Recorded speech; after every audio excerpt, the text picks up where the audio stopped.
Okay, so Civil Rights Act of 1964. Next to this, you need to put LBJ in parentheses Johnson. This is one of Johnson's big, overwhelming positive things. So Bethany, positive things about LBJ. We can like him again. Okay? So this is going to be LBJ. Next to this, if you put Great Society, some people do count this as part of his Great Society programs, which is that extra lecture I was telling you about. But just so that you know and are aware of it. You got this, Trey? Need help? Okay. I think it's right there in your left hand. Is that it? No. If not, there's some extra ones in the A-push thing. Yep, it's right there. Okay. So let me explain what the Civil Rights Act of 1964 is. Now, this actually begins, if you put next to this, begins with Kennedy. This would have been Kennedy's legislation had Kennedy not died. Okay? Now, what happens is that the court begins to investigate what is going on with civil rights in America. Where are we discriminating against African Americans? And Congress comes up with all of these problems. Economics, unemployment, poor housing, Jim Crow laws, all these different things. And the Civil Rights Act of 1964 is going to address all of these. So basically what happens is that Kennedy dies. And this was really Kennedy's legislation. LBJ kind of takes it over, so it makes it seem like it's LBJ. It's really Kennedy's. But LBJ, he did do positive things too. So LBJ, you can see right here on the right, is going to continue this legacy. And really this is trying to memorialize Kennedy. This is how Kennedy gets remembered. Now, he's going to meet, as you can see right here, with crucial civil rights leaders, including Martin Luther King Jr., in order to pass this legislation. And what happens is in 1964, they're officially going to pass this act. Now, what did this act do? Basically, it banned discrimination based on race, and that's what you need to know. This act banned discrimination based on race. So basically what this does is legally, you can no longer discriminate based on your race. So African Americans can no longer be discriminated against. This is huge. This right here has effects until today. So anything that you hear about when they say that there's lawsuits and civil rights lawsuits, it all comes back to this legislation. And this legislation is probably the most impactful legislation of the time period. Yeah. I guess you could say officially, yes. Unofficially, do they still exist? Yeah, but we've talked about that before with segregation in schools. But yeah, you could say this is the official end of Jim Crow. And officially it makes lynching illegal as well. Yes. So now lynching can no longer be used, and so it basically stops after this time period. Now this brings us to a thing called Selma, which I believe Jordan mentioned and brought up last class. So let me explain what happens with Selma. So we have the Civil Rights Act, and now we're going to continue this through these nonviolent protests with Martin Luther King Jr. Now, what happens is that Martin Luther King Jr. is going to begin this Selma March. Now, where this comes from is from this guy right here, Jimmy Jackson. Now, what happens to Jimmy Jackson is that Jimmy Jackson is going to be lynched. He's going to be captured, he's going to be beat up, and he's going to die. And in remembrance of that, they are going to do a march called the Selma March in remembrance of him. It's a nonviolent protest to remember this person. So what happens is that they are going to march across in Selma. Now what happens is that while they're marching across, the most famous one is this bridge, which if you've ever seen the Selma movie, that's like the whole thing around it, or if you've seen the John Legend music video, it's on the Selma Bridge. When they walk across it, they are met with police. And what the police then begin to do is, although they are walking across this bridge, they're going to begin to attack them. And so what happens is that Selma really becomes the imagery of, even though we have this law that says you can't discriminate based on race, it really shows the violence in the South and that they're going to continue to do this until they are eventually stopped. Now, these violent protests or these violent attacks in Selma by the police force, these images are really, I would say that Selma is going to be the first major event where a lot of Americans are now turning towards, we need to help African Americans. It becomes a turning point because now it's not just people saying, oh, that's just something that happens in the South. People are now going to say this is against the law and we need to stop it. Now, this brings us to a guy named Malcolm X. Now, you should put on here somewhere to know the difference between Malcolm X and Martin Luther King Jr. It's a very important difference that you need to understand. So, who is Malcolm X? Well, you have to understand that Malcolm X is very controversial a lot. Malcolm X grew up in a very poor family. When he was 18 years old and he started to go off to college, he converted to Islam. There was this huge nation. If you want to put next to this, Nation of Islam, that's the organization that he's going to join. And he begins to convert to Islam. Now, when he converts to Islam, that's where he changes his name to Malcolm X. And in all of this, though, what he becomes known for is fighting violence with violence. Now, he's really misunderstood. And I'm not saying that his views are right. That's not what I'm saying. But he believed that if you push me, I'm going to push you back. It's the idea that if you hurt me, I'm going to hurt you back. It's just an eye for an eye. It's biblical. And so that's kind of his idea right here, is that he is going to fight violence with violence. Now, it's part of the reason why he becomes so controversial, is because through all of this Malcolm X stuff, he becomes, I would put next to this, extremist. He's part of the reason why people start to say, oh, well, these civil rights movements are extremist, because he is an extremist. I mean, this photo right here on the left is what makes him famous, because he's going to combat violence with violence. Now, the whole idea of Malcolm X, though, kind of culminates in his actual death. Basically, Malcolm X is going to encourage people that if they get pushed, to push back. And unfortunately, this makes him very controversial. Right before Martin Luther King Jr. dies, he himself is assassinated as well. Now, a lot of it's from extremism. People thought that he was really extreme. But what you need to know about the difference, Martin Luther King Jr. is going to be a pacifist and nonviolence. Malcolm X is going to say, we've been discriminated so long, it's now time to push back, and that pushback is going to be through violence. And we'll talk about that more in just a second. So the second piece of legislation that's very important, there's two major civil rights legislations, well, three with the 24th Amendment, is going to be the Voting Rights Act of 1965, and this is a double-starred term. Also put next to this Johnson. This is another reason. This is Johnson's own thing, by the way, not stolen from Kennedy. Now, with the Voting Rights Act, you have to understand that, again, like we talked about before, voting rights, even though you had the right to vote with the 16th Amendment, you basically had a gun to your head of what, 15th Amendment, sorry, of what you were going to vote. So LBJ is going to go in front of Congress, and he is going to do a speech, and he is going to say we must have equal rights for all, including voting. And what this particularly had to do with was what is called a literacy test. Now, you had the poll taxes. We wanted to make sure that was illegal. But back then, you also had to pass this literacy test. Have you guys ever done those tests that's like the stupid tests, where it tries to purposely trick you and you have to figure out what they're trying to trick you for? That's what they had back then. So it was a set of 30 questions. You had 10 minutes to do it. One single answer made it completely wrong. So it was things like, let's see. So like, draw a line around the number or letter of this sentence. Well, draw a line has to be a circle. So if you don't do a circle, you're wrong.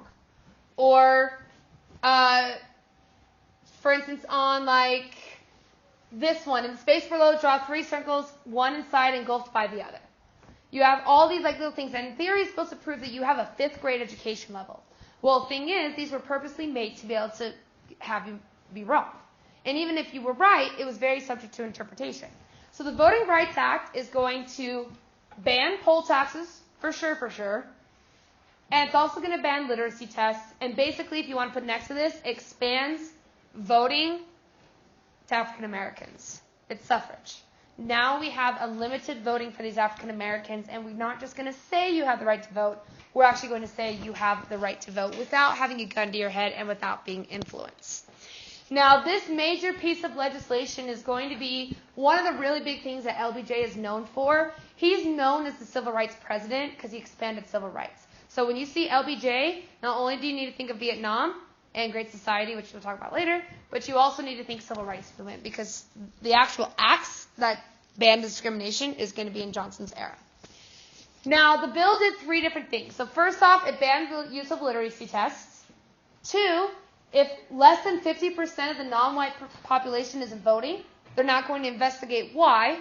And the U.S. Attorney General is now going to make sure that poll taxes are banned. So this is a massive expansion of suffrage for African Americans. Now, because of this act, voting is going to exponentially grow. So if you see right here, The yellow is going to be the amount of people who voted African American. You can see that it increases exponentially in these these different states because of the Voting Rights Act of 1965. Now, Black Panther Party. If you want to do Malcolm X to Black Panther Party, this is another reason why the Black Panther or why Malcolm X becomes controversial. Now, what happens is, also, if you want to put next to Black Panther Party, if you want to put Marcus Garvey, does anybody remember where we've heard his name from? I told you to remember it. It was from the Harlem Renaissance. That's right. He was the Back to Africa movement. So Marcus Garvey in the 1920s and Harlem Renaissance is the historical context for the Black Panther Party. So what happens is, remember, Marcus Garvey advocates for the Back to Africa. We need to establish our rights. Then, later on, Malcolm X has this idea of having black power, and because of this, the Black Panther Party gets founded. Now, Black Panther Party also has a really bad name for itself when it doesn't necessarily, again, I'm not saying they were right or wrong, but they did also do a lot of good, but they definitely made a statement for themselves. Now, where the Black Panther Party actually begins, remember this guy, James Meredith? What was he famous for? Getting shot? No, going to college. Well, and going to college. This is most famous. So he's the one that desegregates Ole Miss. Do you guys remember that? Yeah. A little bit, hopefully, maybe? Yeah. Some of you are staring at me? Okay. So James Meredith is going to get shot. And what happens is that in response to this, these three guys right here are going to get angry. And while some of them in particular are going to say, oh, we don't need to be able to figure this out. We'll figure this out peacefully and things like that. This is where it's going to get different. See, Stokey over here on the right, he is going to say, we must now change our tactics. Obviously, this isn't working, so we must change. And what happens is that he begins to advocate for the Black Panther Party. He says that images like this are not okay. If they're fighting us with violence, we must be able to combat them in our own way. Now, this is what he says. We've been saying freedom for 6 years. What are we going to start saying now is black power.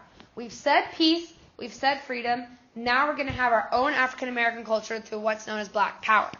Now, the black power movement is going to be very controversial, mostly because they, on the outside, do have a very present stance.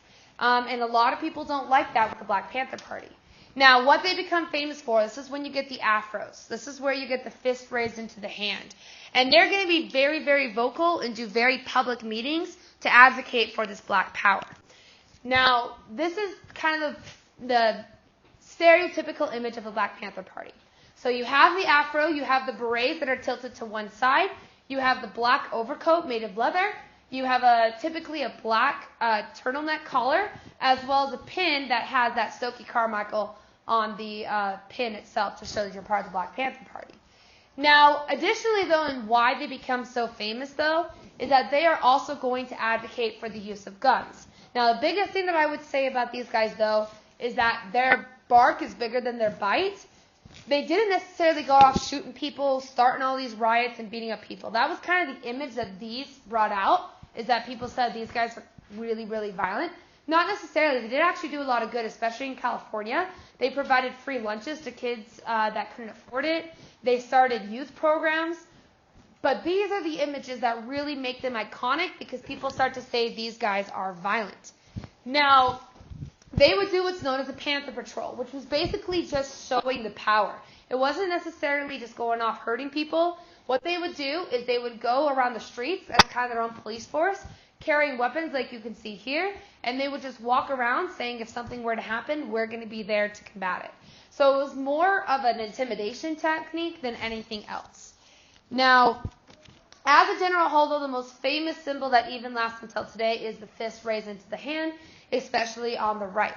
Do you guys remember we talked about the guys in the Olympics who raised their fists? That comes from the time period.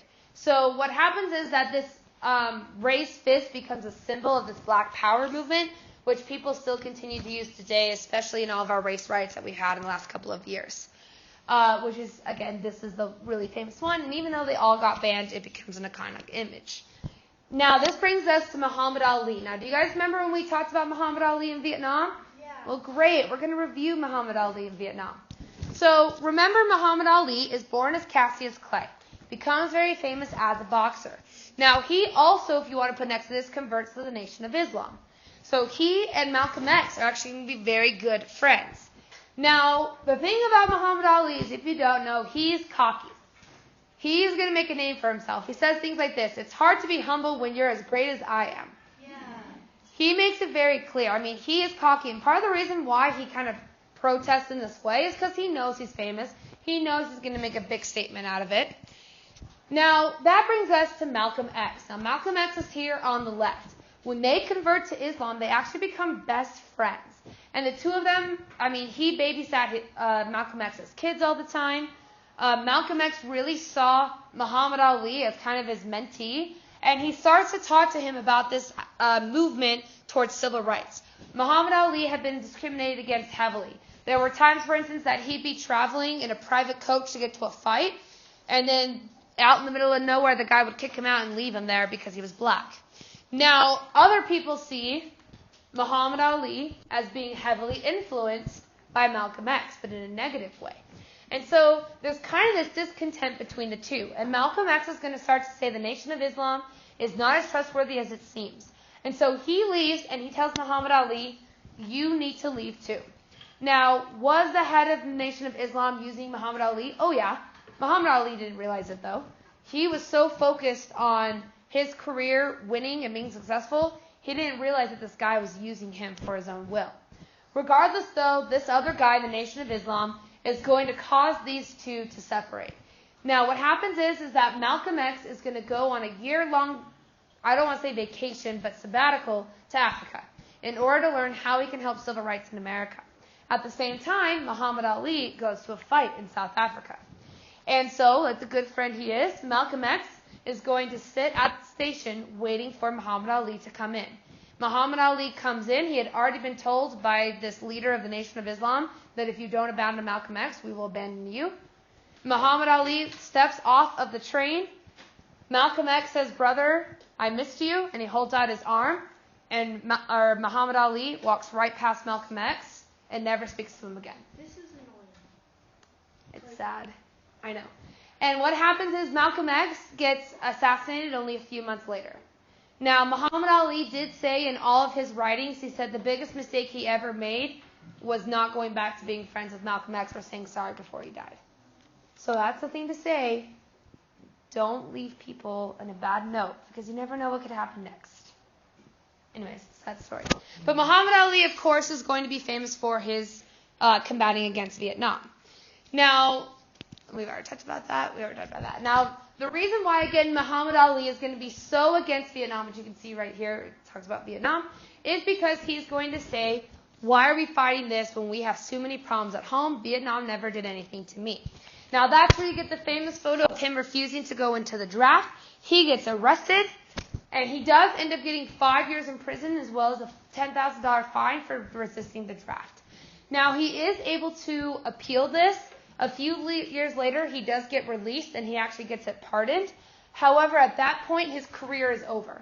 Now, because of all this, he does lose his career. Obviously, he's still extremely famous today, but his career did become over because of his fights in Vietnam. Now, Martin Luther King Jr. is not going to be assassinated. Now, Martin Luther King Jr., although we love him today, he was controversial back then, just as Malcolm X was as well.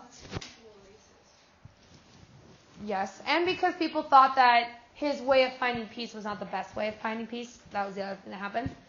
So again, Martin Luther King Jr. is going to advocate for the improvement of African American rights, which we talked about before. Now, on April 3rd of 1968, he is going to give a speech and a sermon at a church. And when he's giving this speech and sermon, he's going to say this: I've seen the promised land. I may not get there with you, but I want you to know tonight that we as a people will get to the promised land. And I'm happy tonight. I'm not worried about anything. I'm not fearing any man. My eyes have seen the glory of the coming of the Lord. The next morning, while he is at his hotel room, he is going to be assassinated. Now, they've never found who assassinated them. They've never found a lot of evidence. This is kind of the only thing that comes from it that we know of. It was a sniper. That's all we know. But Martin Luther King Jr. gets assassinated and the nation goes into mourning. Now, because of this, This is kind of an interesting turn of events. It's part of the reason why people said Martin Luther King Jr. was not a very good leader. The nation goes into riots. And people begin to, entire cities go on fire because they're so upset and angry about Martin Luther King Jr. being assassinated. And so it almost is kind of a negative because what people did is they turned on what Martin Luther King Jr. had taught them all along. Now, in terms of the impact of Martin Luther King Jr.'s assassination, if you want to put next to it Civil Rights Act of 1968, which is also known as the Fair Housing Act, in remembrance of what happened, LBJ is going to pass this act as kind of a last showing of the impact of Martin Luther King Jr. And so Martin Luther King Jr. is going to be given this opportunity to make a lasting impact. And basically what it says is you can't discriminate in housing anymore. So this is the last part of Martin Luther King Jr.'s legacy. We're screaming through this. Didn't Trump get sued over that? Like his dad did or something? Because, I feel like he did. I don't know. I haven't heard of that. I thought he made apartments and then they same thing. Stopped renting to African Americans stuff. Possibly. I know there's been a lot of things that have happened. I don't know that specific one. But it's probably because 3 people said it is. I just haven't seen it, but probably. Now, they eventually did begin to have thoughts of who this could have been that did this crime. They've never convicted anybody for this death. They arrested this guy. They ended up releasing him later on. So Martin Luther King Jr.'s death has never been solved officially by the U.S. government. Now, this brings us to the last thing on this. Yes? Great. So this brings us to the very last thing, which is called affirmative action. Now, affirmative action is going to be kind of the last step in terms of the civil rights movement. Now, what happens with affirmative action, is that beginning with John F. Kennedy is going to coin this term affirmative action. So it's supposed to help minorities. So what happens is he issues this executive order, 10,925. And what happens is that he basically says this. We are going to take affirmative action to ensure that applicants are employed and that employees are treated during employment without regard to their race, creed, color, or national origin. Now what happens is that the idea is that we're going to have equal opportunity for all. So what gets created is the U.S. Equal Employment Opportunity Commission. Basically it says you cannot discriminate in employment or in school based on somebody's race, sex, gender, whatever it could possibly be. Now, this brings us to affirmative action and why it need to be controversial. The idea really was to be helpful. It was to give minority rights better abilities in order to be successful. Well, what happens, unfortunately, is it's going to have a little bit of a different effect. You see, what happens is at Howard University, 2 applicants are going to apply. And one of them, wait a second. Okay. I thought I had a picture of him, but that's okay. So here's basically what happens. So what happens with affirmative action is that at Howard University, you're going to have 2 people apply for the same position or same spot at the university. One is going to be black and one is going to be white. Now what happens is a lot of these universities had a quota system. Basically what they would say is that there was a certain quota that you have to allow at least 5% of applicants to be African American. Or you have to have at least 20% be a minority race. And the idea was to ensure that African Americans and minorities as a whole are representative. Well, what happens is that this case, known as the Bakke case, which by the way, you're going to want to make sure to put Bakke on there, B-A-K-K-E. B-A-K-K-E. And just put Supreme Court case. And what happens is that he's going to not get admitted to this university. So he is going to get denied. Well, he inquires as to why he got denied. And what he discovers is that this other person had lower test scores and a lower GPA than him, but they were still admitted. And what is determined is the reason that they were admitted is because they were a minority. So he is going to sue and say that is not fair. That is reverse discrimination. So if you want to put next to affirmative action, put like reverse discrimination. That is what the concern is here. So what happens is that people are going to get concerned. Is affirmative action social justice or reverse discrimination? So is this guy going to lose his position because of this? Now, they did actually determine that in the Bakke case, his rights were violated. He did not have an equal opportunity because he was the majority race, and they ended up reversing and said you cannot do that. Now, in terms of the impact in today, this affirmative action thing has been used all throughout the United States and continues to be discussed today. What happens is people say, is being a minority an advantage when you're getting into in particular schools or employment? And so what happens is that you begin to have, there's a Bakke case. UC Davis. Switch the direction.